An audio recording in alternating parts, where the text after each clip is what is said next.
মাঝে মধ্যেই যে কোনো কথা কাটাকাটি থেকেই তুমুল ঝগড়া, মুখ দেখা দেখি বন্ধ। ইস, আগে কত ভালো ছিল। আমি আর চিন্টু তাহলে এই উঠোনেই রোজ খেলতে পারতাম। খবরদার, এখন ওদের সাথে আর মিশবি না। ওরা আমাদের শত্রু, কখন কি ক্ষতি করবে তার ঠিক নেই। আচ্ছা দাদু, বাবা আসুক, তারপর কাল তোমার জন্মদিন পালনের ব্যবস্থা করব। না, সে আর হওয়ার নয়। এত কম সময়ে সব ব্যবস্থাপনা করে ওদের কি আর টেক্কা দেওয়া যাবে রে? পরে দেখা যাবে। দেখ চিন্টু, কেমন দুটো উনুন তৈরি করে নিয়েছি। কাঠ দিয়ে রান্না হবে?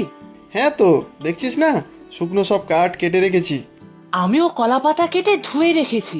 সাবাস, তোর বাবা বাজার তো সব প্রায় করেই ফেলেছে, শুধু মাছ আর মাংসটা কাল সকালে এলেই হবে। আজ রাত্রে তরকারি কেটে রাখবো সবাই মিলে। ঠিক আছে ছোটকা, আমায় কি কি করতে হবে তা বলে দাও।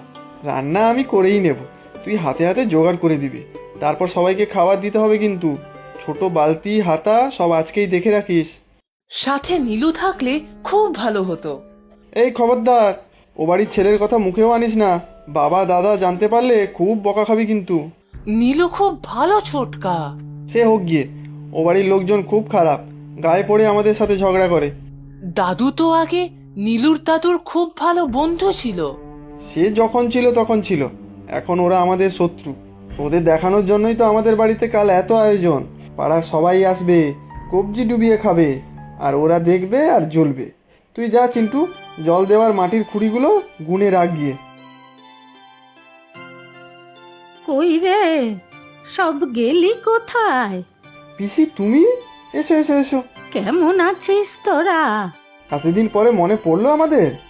আজকাল কি আর একা একা চলাফেরা করার শক্তি আছে নাকি রে?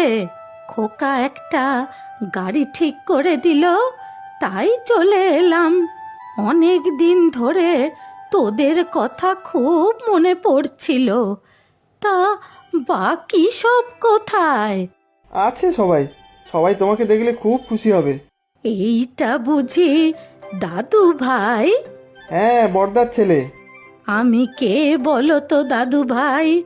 তোমার পিসি ঠাকুমা হই আমি। আমি জানি তো, তোমার অনেক গল্প শুনেছি বাবা আর এই কাকুর কাছে। তুমি কেমন আচার বানাতে সব বলেছে ছোটকা আমাকে। এবার তাহলে তোমাকেও বানিয়ে খাওয়াবো। চলো পিসি, ভেতরে চলো। ও পিসি ঠাকুমা, তুমি এতদিন আসনি কেন গো? আমি শুধু তোমার গল্পই শুনেছি, তোমাকে এই প্রথম দেখলাম। আমি তো আর এখানে ছিলাম না। আমার ছেলে মানে তোমার কাকুর তো বদলির চাকরি, ওর সাথেই থাকতাম। তুমি এসেছো, খুব ভালো হয়েছে। কাল তো বাড়িতে দারুণ ব্যাপার, অনেক লোক আসবে। ও তাই বুঝি? কিছু উৎসব আছে নাকি? কাল যে দাদুর জন্মদিন, 80 বছরের জন্মদিন। ও মা, তাই নাকি? তাহলে তো ভালো দিনেই এসেছি আমি। জানো তো, ছোটকা একাই সব রান্না বান্না করবে বলেছে, কিন্তু দুঃখ একটাই। কেন গো দাদু ভাই? আমার সবচেয়ে প্রিয় বন্ধুরই তো নিমন্ত্রণ নেই। দুঃখ হবে না বলো? নিমন্ত্রণ নেই কেন? অনেক দূরে থাকে বুঝি? না গো না, এই পাশের বাড়িতে থাকে। ওদের সাথেই আমাদের তো ঝগড়া, মুখ দেখা দেখি নেই। হ্যাঁ, বলিস কি রে? ধনু দাদার সাথে তোদের ঝগড়া? তবে আর বলছি কি, আমার দাদু আর আমার বন্ধু নীলুর দাদু একে অপরের নাম শুনলেই মারতে আসে। হায় হায়, এ তো সাংঘাতিক ব্যাপার। কিসের যে ওদের এত রাগ কে জানে। কোথায়? আগে তো এরকম ছিল না। আমি দুজনকে একসাথে বসিয়ে ভাই ফোঁটা দিতাম। আর ধনু দাদা আর হর দাদা দুজনের জন্মদিনই তো একই দিনে। সত্যি নাকি ঠাকুমা? আমি কত পায়েস রান্না করে খাইয়েছি দুজনকে। হরিহর আত্মা ছিল দুজনে রে,